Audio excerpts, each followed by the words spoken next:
जेव्हा आपली cricket team एखादी स्पर्धा जिंकते तेव्हा संपूर्ण देश आनंद साजरा करतो. तुमची कामगिरी त्यापेक्षा हजार पटींनी मोठी आहे. हे वक्तव्य आहे देशाचे पंतप्रधान नरेंद्र मोदी यांचं. 12 वर्षांपूर्वी जेव्हा इस्रोने आपल्या पहिल्याच प्रयत्नात मंगळयान मोहीम ही यशस्वी केली तेव्हा इस्रोच्या शास्त्रज्ञांचं कौतुक करताना मोदींनी हे वक्तव्य केलं होतं. मागच्या 12 वर्षात इस्रोने मंगळयान प्रमाणे अनेक मोठे मिशन्स यशस्वी केले. इस्रोच्या चंद्रयान मिशनच्या माध्यमातून भारत चंद्राच्या दक्षिण ध्रुवावर पोहोचणारा जगातला पहिला देश बनला. त्यानंतर इस्रोने सूर्याचा अभ्यास करण्यासाठी आदित्य L1 मिशन राबवलं. इस्रो आता पुढच्या वर्षी गगनयान मिशन लॉन्च करणार आहे, ज्या माध्यमातून इस्रो पहिल्यांदाच मानवाला अंतराळात पाठवणार आहे. पण आता या मिशन आधी इस्रोवर एक मोठं संकट आलंय. हे संकट आहे ब्रेन डेडचं. झालं असं की मागच्या काही महिन्यात इस्रोच्या तब्बल 100 ते 120 शास्त्रज्ञांनी राजीनामे दिल्याचं समोर आलं.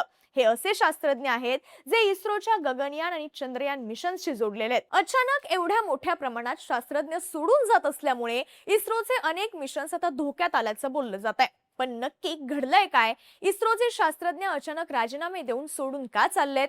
यामागचं कारण नेमकं काय आहे? शास्त्रज्ञांचं पलायन थांबवण्यासाठी सरकार काय करतंय? इथून पुढे इस्रोचं भविष्य काय असेल? सगळी माहिती जाणून घेऊ या व्हिडिओच्या माध्यमातून. नमस्कार, मी शीतल आणि तुम्ही पाहताय बोलभिडू. सगळ्यात आधी इस्रोचे शास्त्रज्ञ राजीनामे देत असल्याची बातमी नेमकी काय आहे ते पाहू. या संदर्भातली बातमी टाइम्स ऑफ इंडियानं दिली आहे. टाइम्स ऑफ इंडियाच्या रिपोर्टनुसार गेल्या काही महिन्यात इस्रोच्या प्रमुख अंतराळ केंद्रामधल्या वैज्ञानिकांनी राजीनामे देण्याच्या किंवा स्वेच्छानिवृत्ती घेण्याच्या घटना वाढल्यात. रिपोर्टमध्ये म्हटलंय की आतापर्यंत इस्रोच्या 100 ते 120 शास्त्रज्ञांनी राजीनामे दिलेत. इस्रोने नोकरी सोडणाऱ्या शास्त्रज्ञांची नेमकी संख्या ही जाहीर केली नाहीये, पण सूत्रांच्या माहितीनुसार ही संख्या बरीच मोठी आहे. राजीनामे देणाऱ्यांमध्ये एकट्या UR राव सॅटेलाइट सेंटर मधल्या 80 शास्त्रज्ञांचा तर विक्रम साराभाई स्पेस सेंटर मधल्या 20 शास्त्रज्ञांचा समावेश आहे. महत्त्वाचं म्हणजे यापैकी अनेक जण इस्रोचे वरिष्ठ शास्त्रज्ञ होते, जे भारताच्या गगनयान आणि चंद्रयान सारख्या मोहिमांवरती काम करत होते. विक्टर जोसेफ, जे विक्रम साराभाई स्पेस सेंटर मध्ये LVM-3 या प्रोजेक्टचे माजी डायरेक्टर होते, त्यांनी अलीकडेच त्यांच्या पदाचा राजीनामा दिला. आदित्य रल्लापल्ली, ज्यांनी चंद्रयान-3 मोहिमेसाठी प्रोजेक्ट मॅनेजर म्हणून काम पाहिलं होतं. वयाने तरुण असलेल्या आदित्य यांच्याकडे इस्रोचे भविष्यातले मोठे शास्त्रज्ञ म्हणून पाहिलं जात होतं, पण त्यांनी सुद्धा राजीनामा दिलाय. याशिवाय UR राव सॅटेलाइट सेंटर मधल्या स्पेस डॉकिंग एक्सपेरिमेंटच्या डायरेक्टरनंही त्यांच्या पदाचा राजीनामा दिलाय. मागच्या काही महिन्यांपासून हे प्रमाण सातत्यानं वाढत असल्यामुळे इस्रो आणि सरकारचीही चिंता वाढली आहे. आता इस्रोतले हे राजीनामे रोखण्यासाठी सरकारनं काही उपाययोजनाही सुरू केल्या आहेत. नोकरी सोडून जाणाऱ्यांचं वाढतं प्रमाण लक्षात घेता भारत सरकारनं शास्त्रज्ञांच्या राजीनाम्याचे आणि स्वेच्छानिवृत्तीचे नियम हे कडक केलेत. सरकारच्या डिपार्टमेंट ऑफ स्पेसनं 14 जुलैला एक नवीन इंटरनल मेमोरेंडम जाहीर केला.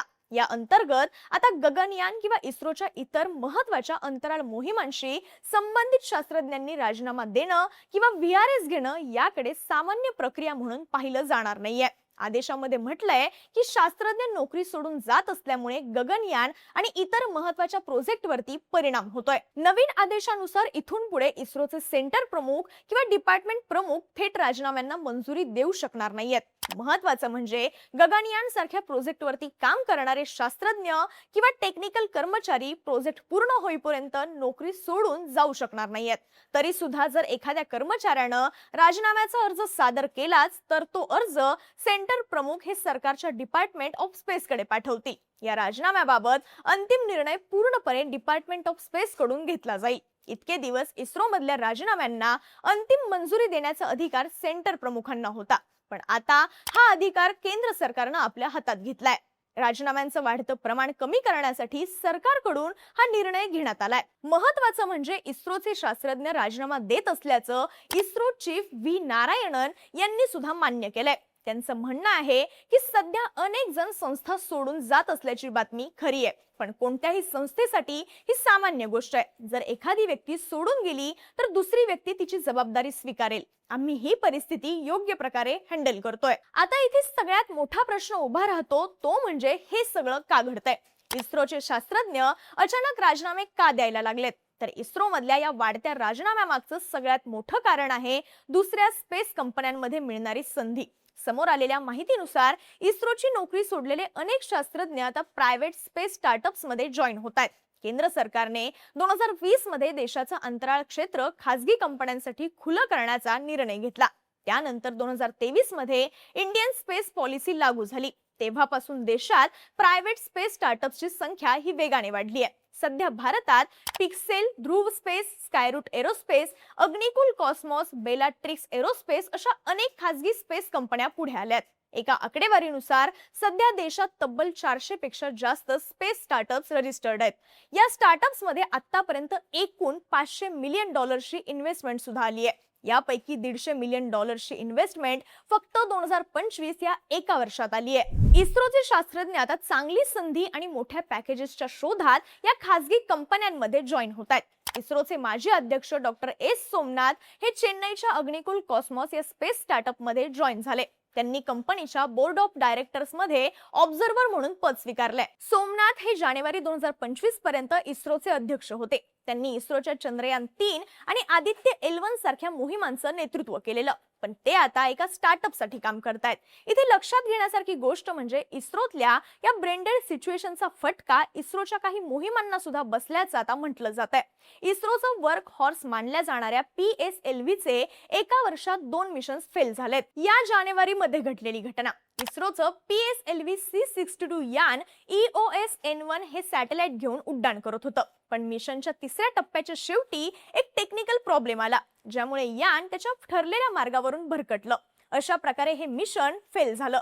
याशिवाय इस्रो मधला कामाचा बोजा आणि हाय प्रेशर मिशन्समुळे शास्त्रज्ञांवरती दबाव येत असल्याचं म्हटलं जात आहे. संसदेतल्या माहितीनुसार इस्रो मागच्या काही काळापासून कर्मचाऱ्यांच्या कमतरतेचा सामना करत आहे. सायंटिफिक आणि टेक्निकल डोमेन मध्ये पदांच्या तुलनेत कर्मचाऱ्यांची संख्या कमी आहे. यामुळे इतर कर्मचाऱ्यांवरचा कामाचा ताण हा वाढलाय आणि हेच कारण आहे की आता अनेक शास्त्रज्ञ इस्रोतली नोकरी सोडायला बघतायत. आता या सगळ्या परिस्थितीमुळे इस्रोचं भविष्य काय असे प्रश्न उपस्थित केले जात आहेत. तर इस्रोने एप्रिल 2026 ते मार्च 2027 या एका वर्षात तब्बल 13 स्पेस मिशन्स लॉन्च करण्याचं उद्दिष्ट ठेवलंय.